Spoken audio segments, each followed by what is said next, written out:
আজকের এই নতুন ভিডিওতে সবাইকে স্বাগতম। ভিডিওটি একটি চমৎকার আছে, চমৎকার কি বলে সারপ্রাইজ আছে। সেটি হচ্ছে ঠিক এভাবে, আমরা কিন্তু অনেকে জানি যে ভার্বের সিঙ্গুলার এবং প্লুরাল ফর্ম হয়।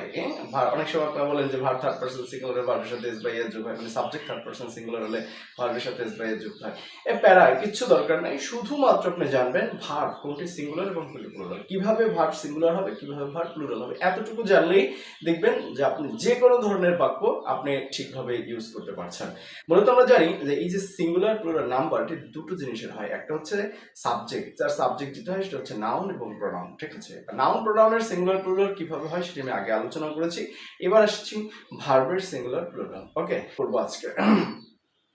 ওকে, এখন একটু খেয়াল করে দেখেন, এখানে ভার্ব আছে আর এই ভার্বের সিঙ্গুলার প্লুরাল একটু দেখে নিই।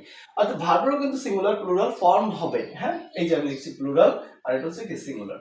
এখন ভার্ব কখন সিঙ্গুলার হবে খেয়াল করবেন, ভার্বের একটা নিডেড ফর্ম থাকে, একটা মানে কি বেস ফর্ম থাকে, যার সাথে কিচ্ছু যুক্ত হবে না, এসও যুক্ত হবে না, ইএসও যুক্ত হবে না, ইডিও হবে না, আইএনজিও হবে না। এইরকম যে ফর্মটা থাকবে এইটাকে বলা হয় প্লুরাল ফর্ম। এটা হচ্ছে প্লুরাল ফর্ম। যেমন আপনাকে যদি বলা হয় বাংলায় দেখা ইংলিশ কি, দেখা ইংলিশ সি, অর্থাৎ সি, আপনি কিন্তু কোনোদিন বলবেন না সিজ। ওকে, এই যে সি এটাই হচ্ছে প্লুরাল ফর্ম। ঠিক আছে, এটাই হচ্ছে প্লুরাল ফর্ম। ওকে, আচ্ছা,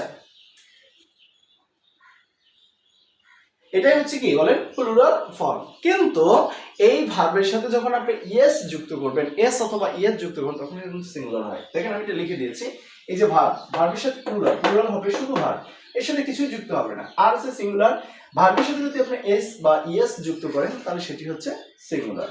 কিছু উদাহরণ দিচ্ছি, দেখে নেন। যেমন রান, এটা হচ্ছে প্লুরাল আর এটা সিঙ্গুলার হবে রানস, এস যুক্ত করতে হবে।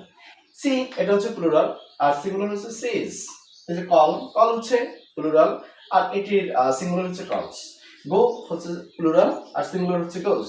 মেক হচ্ছে প্লুরাল আর সিঙ্গুলার হচ্ছে মেক্স। মোট কথা, ভার্বের সাথে এস বাই এর যুক্ত হলে সেই ভার্বটি সিঙ্গুলার হয়, আর যদি এস বাই এর যুক্ত না হয় তাহলে সেটি হচ্ছে প্লুরাল। এটি একদম চিরন্তন এবং ধ্রুব সত্য একটি কথা। সো সবাইকে আবারও ধন্যবাদ জানিয়ে আজকের ভিডিও এখানে শেষ করছি। সবাই ভালো থাকবেন।